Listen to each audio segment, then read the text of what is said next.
No pongas el amor en pausa. Regresamos con All We Need Is Love. Estamos aquí de vuelta y me decías, estábamos hablando, yo te preguntaba sobre los jóvenes, las oportunidades que en términos reales pueden tener aquí en el país versus las oportunidades que tienen en países desarrollados, o sea, y que muchas veces la misma familia quiere que se vayan. Sí, no, es básicamente lo que te decía. A veces hay un interés no de los jóvenes nada más, sino de cualquier ciudadano de vivir mejor, y en ese deseo de vivir mejor ve la realidad que se vive en otros países que ya pasaron por procesos de desarrollo, en los cuales nosotros estamos en medio de uno, por ejemplo. Sin embargo, creo que el gobierno bien ha hecho en aperturar oportunidades para la juventud, tanto oportunidades formativas como también en animar e incentivar el emprendimiento. Esta mañana conversaba en un espacio de mi provincia de San Cristóbal y les explicaba sobre cómo el presidente ha destinado fondos, o cómo el gobierno dominicano ha destinado fondos en financiamiento a emprendimientos juveniles. Y, por ejemplo, desde que asumió el gobierno en agosto hasta julio del presente año, se habían otorgado en préstamos más de 4.300 millones a jóvenes emprendedores. Son ese tipo de acciones lo que permiten a la juventud cada vez crecer más, cada vez creer más en el país. Sin embargo, también es importante mencionar el papel que juega el fortalecimiento institucional en la confianza y en la fe de la gente.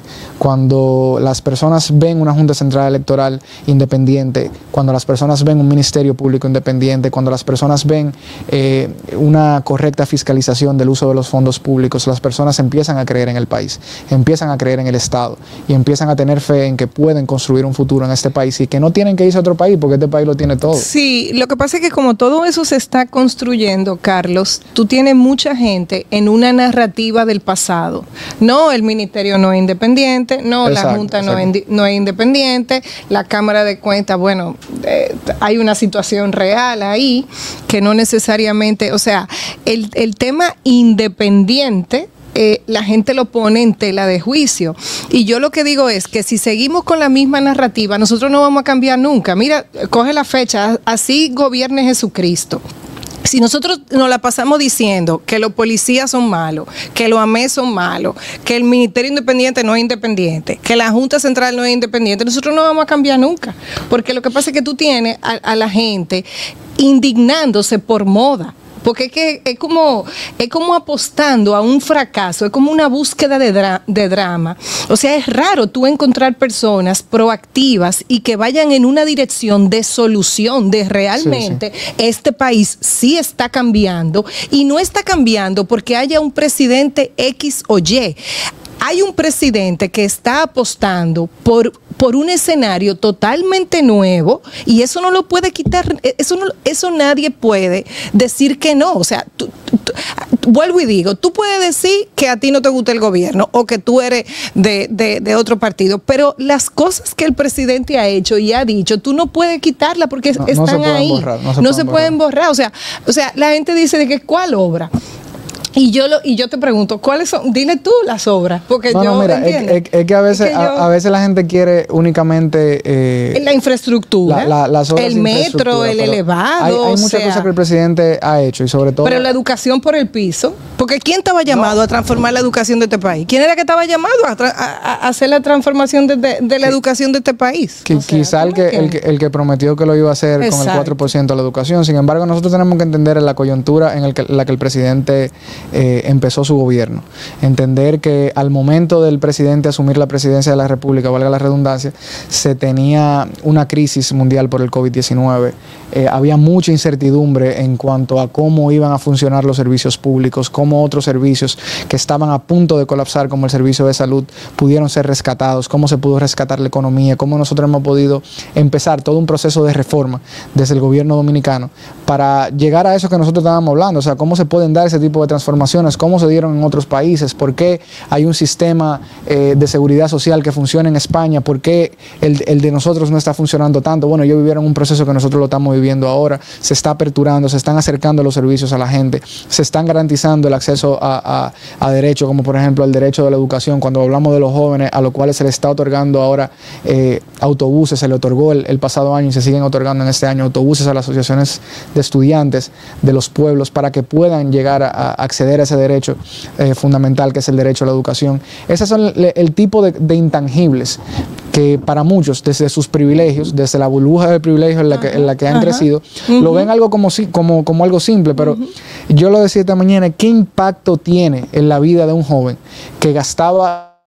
El Instituto Dominicano de las Telecomunicaciones, Indotel, inició la fase de entrega de las cajas convertidoras para la transición a la televisión terrestre digital. Un personal debidamente identificado estará visitando los hogares preseleccionados, solicitando un documento de identidad o cédula para completar el proceso. La televisión terrestre digital está más cerca. Instituto Dominicano de las Telecomunicaciones, Gobierno de la República Dominicana. Para poder mejorar su calidad de vida, para poder acceder al derecho a la educación. Y aquí viene la otra pregunta que yo hoy la planteaba también escuchando un tema sobre la delincuencia, que bueno, evidentemente aquí hay como una fascinación, digo yo, con esas noticias malas, porque en las redes sociales es lo que sobresale.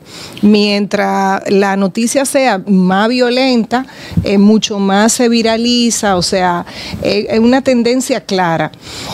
Y yo decía que, yo preguntaba, ¿por qué en un barrio? Y quiero que comprendan el contexto de barrio, o sea, no es despectivo.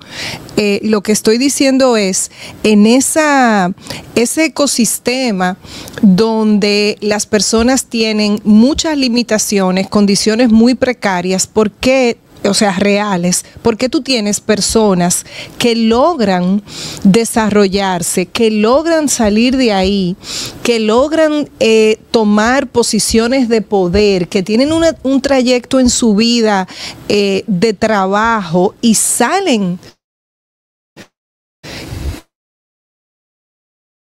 de toda eso, digamos que esa pobreza.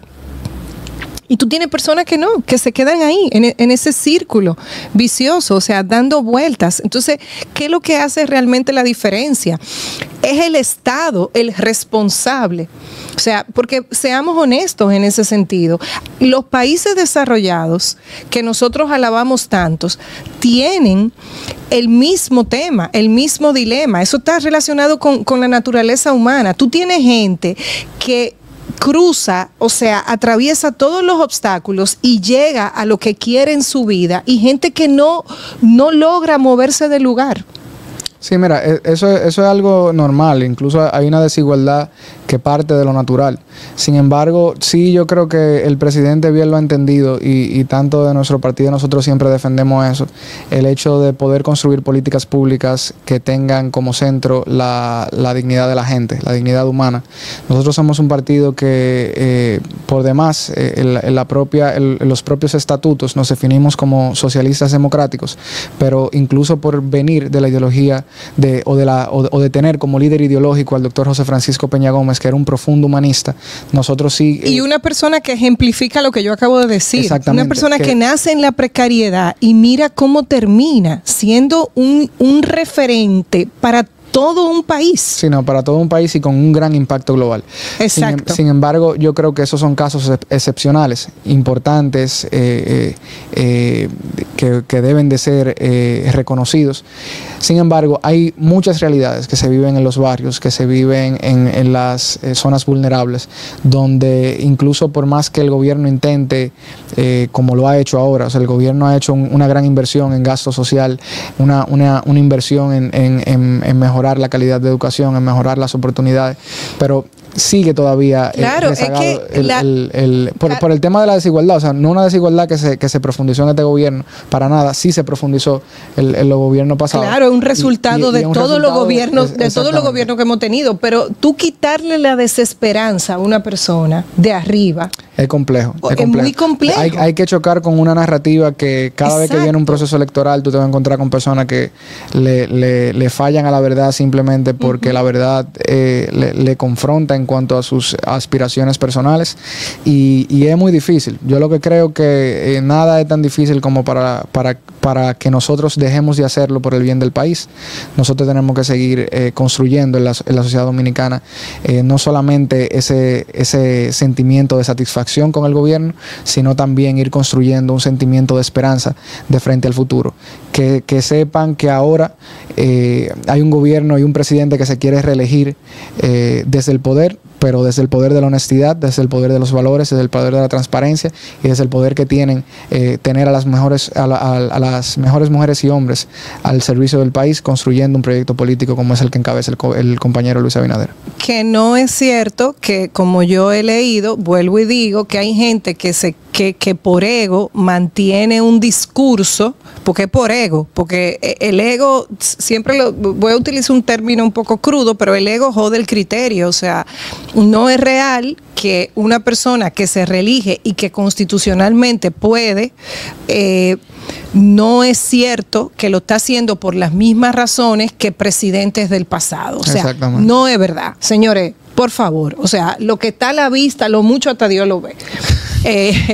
Está a la vista. O sea, el presidente no necesita reelegirse, definitivamente. Por más que ustedes digan que el ego, que el cargo, que el poder, señores, hay otro nivel de conciencia y está súper claro. El que no lo quiera ver porque no está a ese nivel de conciencia. Tan simple como eso.